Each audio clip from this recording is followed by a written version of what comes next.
जब अचानक से अयोध्या में प्रकट हुए साक्षात विभीषण, कलयुग में ऐसा चमत्कार देखकर सबके होश उड़ गए। प्राण प्रतिष्ठा से पूर्व अयोध्या में कई बड़े चमत्कार हो चुके हैं, जिसमें गिद्धों का दिखना, भालुओं का दिखना, जमीन में से मां सरयू नदी का प्रकट होना शामिल है। लेकिन इस चमत्कार को अभी तक का सबसे बड़ा चमत्कार कहा जा रहा है, जिसके पीछे की सच्चाई जानकर आपके पैरों तले जमीन खिसक जाएगी। आखिर क्या है सच्चाई? क्या सच में लंका के राजा विभीषण अपने मित्र राम लल्ला से मिलने पहुंचे हैं? क्या विभीषण आज भी जीवित है? ऐसे कई रहस्य से पर्दा उठेगा आज की इसी वीडियो में। शुरुआत करने से पहले अगर आप एक सच्चे सनातनी हैं और राम मंदिर बनने से बेहद खुश है तो इस वीडियो को लाइक करें और कमेंट बॉक्स में जय श्री राम जरूर लिखें। अयोध्या में राम मंदिर की प्राण प्रतिष्ठा की तैयारी जोर शोर से चल रही है। 22 जनवरी को राम लल्ला को गर्भगृह में स्थापित किया जाएगा। हर राम भक्त को इस दिन का लंबे समय से इंतजार था। अयोध्या में 22 जनवरी से लेकर 25 मार्च तक कई खास कार्यक्रमों का आयोजन किया जाएगा। इस बीच मंदिर के गर्भगृह के निर्माण का काम 24 घंटे चल रहा है। 22 जनवरी को राम मंदिर में राम लल्ला की प्राण प्रतिष्ठा होने वाली है। किसी भी मंदिर में की जाने वाली भगवान की मूर्ति की प्राण प्रतिष्ठा का बहुत महत्व होता है। मूर्ति की प्राण प्रतिष्ठा के बिना भगवान का पूजन अधूरा माना जाता है। आगे वीडियो में जानते हैं कि प्राण प्रतिष्ठा क्या होती है और जानेंगे विभीषण कैसे राम मंदिर में प्रकट हुए। सनातन धर्म में किसी भी मूर्ति की प्राण प्रतिष्ठा बहुत महत्वपूर्ण मानी जाती है। प्राण प्रतिष्ठा मूर्ति स्थापना के समय किया जाता है। किसी भी मूर्ति की स्थापना के समय उस प्रतिमा रूप को जीवित करने की विधि प्राण प्रतिष्ठा कहलाती है। प्राण शब्द का अर्थ जीवन शक्ति और प्रतिष्ठा का अर्थ स्थापना होता है। ऐसे में प्राण प्रतिष्ठा का अर्थ जीवन शक्ति की स्थापना करना या देवता को जीवन में लाना होता है। बिना प्राण प्रतिष्ठा के कोई भी मूर्ति पूजा के योग्य नहीं मानी जाती है।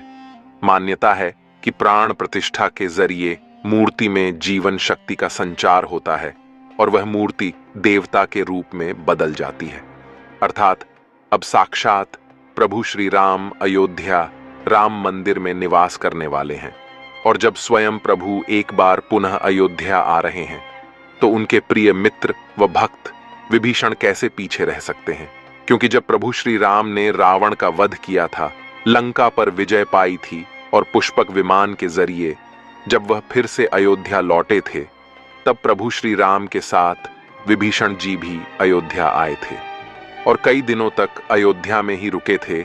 इसके बाद उन्होंने लंका का राज सिंहासन संभाला और लंका के राजा बन गए। यानी प्रभु श्री राम की भक्ति उनके लिए बहुत भाग्यशाली साबित हुई है, क्योंकि जो राम की शरण में आ जाता है उसका उद्धार निश्चित है। लेकिन क्या विभीषण आज भी जिंदा है? इसका जवाब आपको आगे की वीडियो देखकर पता चलेगा।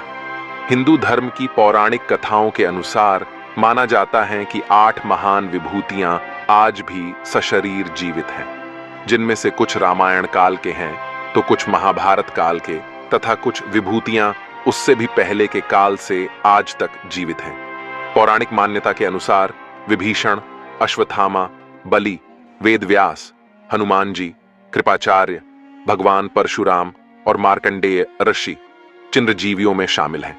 चिरंजीवी का अर्थ होता है जो सृष्टि के अंत तक जीवित रहे और जिसकी उम्र भी ना बढ़े, और विभीषण भी इन्हीं चिरंजीवियों में से एक है जो आज भी इस धरती पर मौजूद है और अनंत काल तक जीवित रहेंगे। लेकिन यह वरदान आखिर उन्हें किसने दिया, ये बड़ा जानने का विषय है। भगवान राम के अनन्य भक्त विभीषण बाल्यकाल से ही धर्मपरायण रहे। वह अपने बड़े भाई रावण के धर्म विरुद्ध कार्यों का विरोध भी करते थे। उन्होंने लंका युद्ध में भी धर्म का पालन करते हुए भगवान राम का साथ दिया। इसलिए प्रभु श्री राम ने उन्हें सृष्टि के अंत तक अजर अमर रहने का वरदान दिया।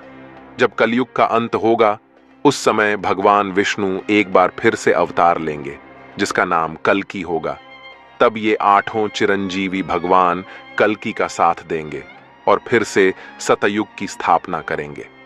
इसका मतलब यही निकलता है कि विभीषण आज भी जीवित है, लेकिन आखिर प्राण प्रतिष्ठा से पहले उन्हें राम मंदिर में उन्हें कब और कैसे देखा गया, आगे वीडियो में जो घटना हम आपको बताने वाले, उसे सुनकर आपके होश उड़ जाएंगे। ये घटना है 11 जनवरी रात्रि 12 बजे की।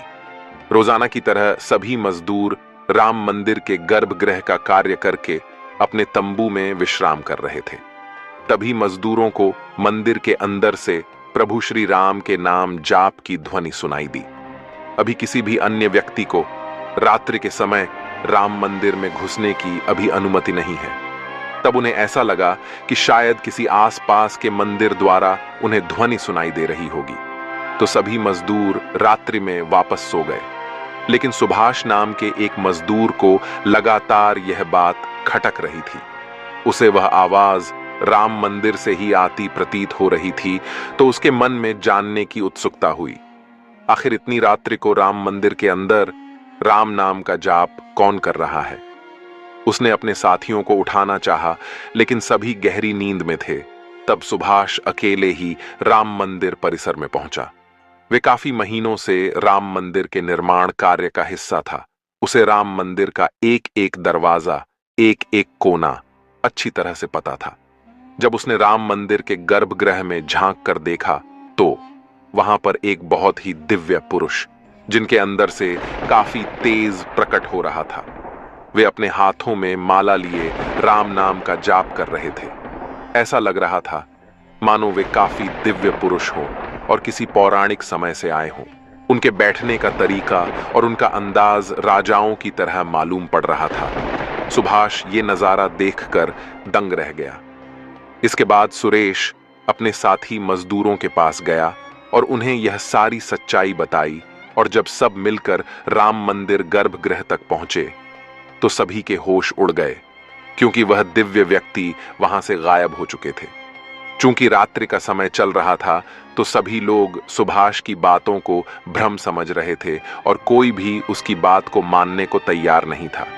लेकिन सुभाष जानता था, उसने जो देखा है वह बहुत बड़ा चमत्कार है। लेकिन उसके मन में एक ही सवाल था कि रात्रि 12 बजे राम मंदिर में राम नाम का जाप करते हैं, वह दिव्य पुरुष आखिर थे कौन? क्योंकि आज के समय में किसी भी पुरुष के अंदर इतना तेज नहीं हो सकता, उनका संबंध पौराणिक काल से ही हो सकता है। और अगर रामायण काल की बात करें तो 2 ही शख्सियत है जिनके होने का दावा आज भी कलयुग में कहा जाता है। पहले है हनुमान जी और दूसरे हैं विभीषण। तो पूरी संभावना यही है कि सुभाष ने राम मंदिर में रात्रि के समय जिस महापुरुष को देखा था, वह राजा विभीषण हो सकते हैं, क्योंकि वह आज भी धरती पर जीवित है और 8 चिरंजीवियों में से एक है। ऐसे दिव्य मौके पर राम मंदिर में कई चमत्कार लगातार हो रहे हैं।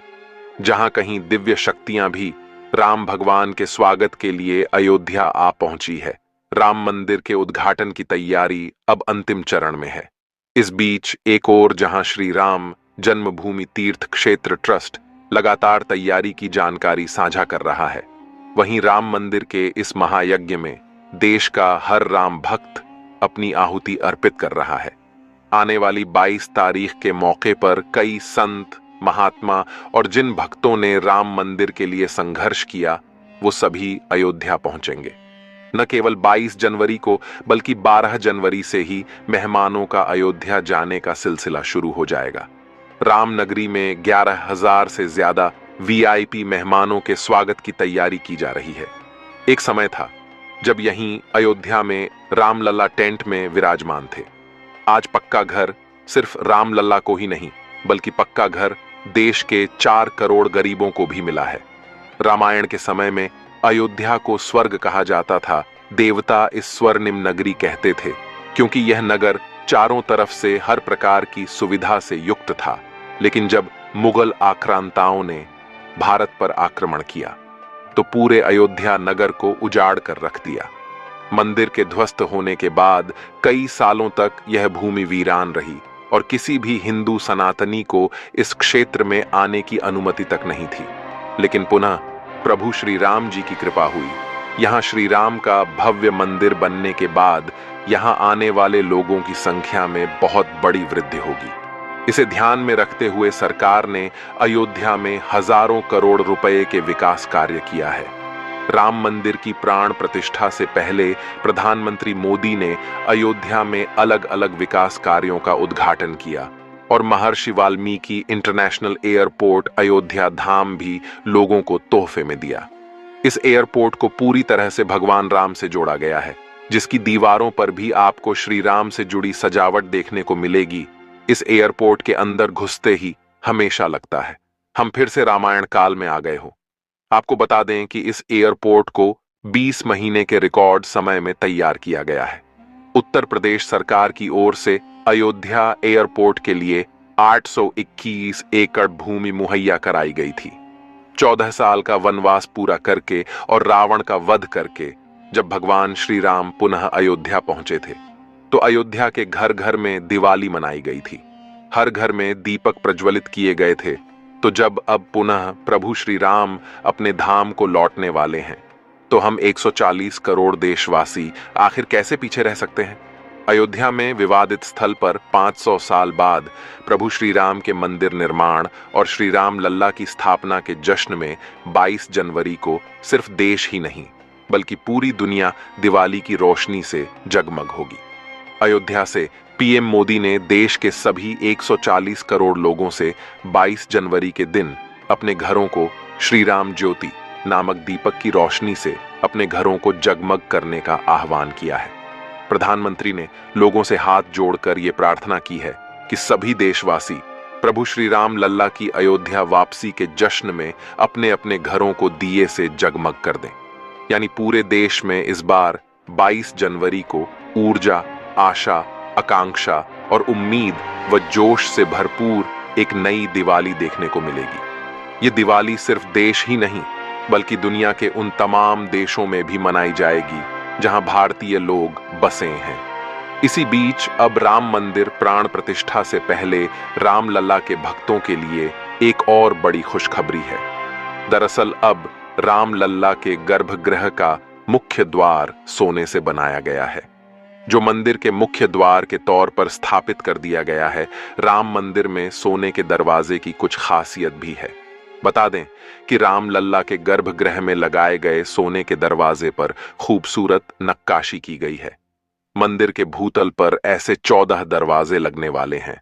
लेकिन दोस्तों, जब हम राम मंदिर को बनता हुआ देखते हैं तो हमें बड़ा गर्व होता है कि हम राम मंदिर को अपनी आंखों से बनता हुआ देख रहे हैं। हमें उस स्थान पर राम मंदिर के अंदर जाने का मौका भी मिलने वाला है। लेकिन एक समय ऐसा भी था जब यहां पर हजारों कार सेवकों ने इस मंदिर के निर्माण के लिए अपने प्राणों का बलिदान दे दिया था।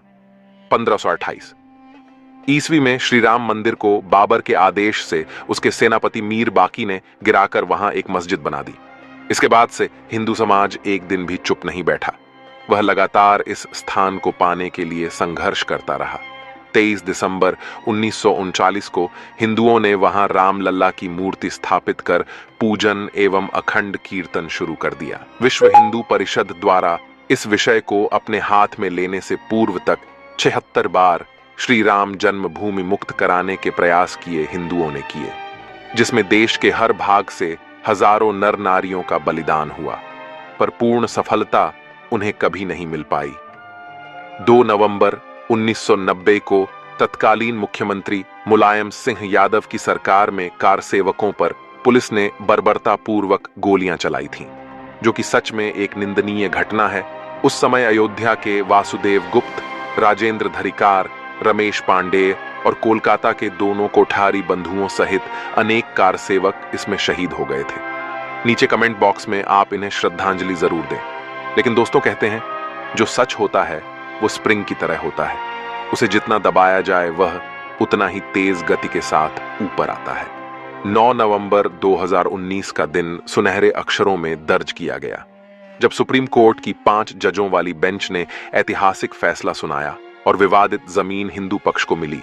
और अब 22 जनवरी 2024 को भव्य राम मंदिर के अंदर रामलाल की प्राण प्रतिष्ठा होने वाली है। इस प्राण प्रतिष्ठा के भव्य समारोह में देश विदेश की 11,000 हस्तियों का आमंत्रण दिया गया है। लेकिन दोस्तों, कुछ राजनीतिक दलों ने राम मंदिर किस भव्य समारोह में आने का न्योता ठुकरा दिया है। इसके संदर्भ में देशवासियों का कहना है कि दुनिया में देवता और राक्षस दोनों प्रकार के लोग रहते हैं। देवता मंदिर में प्रवेश कर सकते हैं, लेकिन रक्षा मंदिर के अंदर नहीं जाते। जो राजनीतिक दल मंदिर के प्राण प्रतिष्ठा में आने से मना कर रहे हैं, उन्हें इन्हें राक्षसों के साथ जोड़कर देखना गलत नहीं होगा। जल्द ही राम मंदिर आम जनता के लिए भी खोल दिया जाएगा। राम मंदिर की भव्यता, लोगों के मन में राम मंदिर को लेकर के उत्साह और साथ ही साथ अयोध्या शहर का विस्तार उन सभी बलिदानों की आत्मा को शांति प्रदान करेगा और देश के प्रगति में भी जरूर सहयोग करेगा। हम दोस्तों आशा करते हैं कि आज की वीडियो के माध्यम से आप राम मंदिर को और उसके इतिहास को करीब से जान पाए होंगे। सभी हमेशा करते। आज की वीडियो आपको पसंद आई होगी, लाइक जरूर करें और कमेंट बॉक्स में सभी कार्ड सेवकों के बलिदान के प्रति आप श्रद्धांजलि जरूर दें।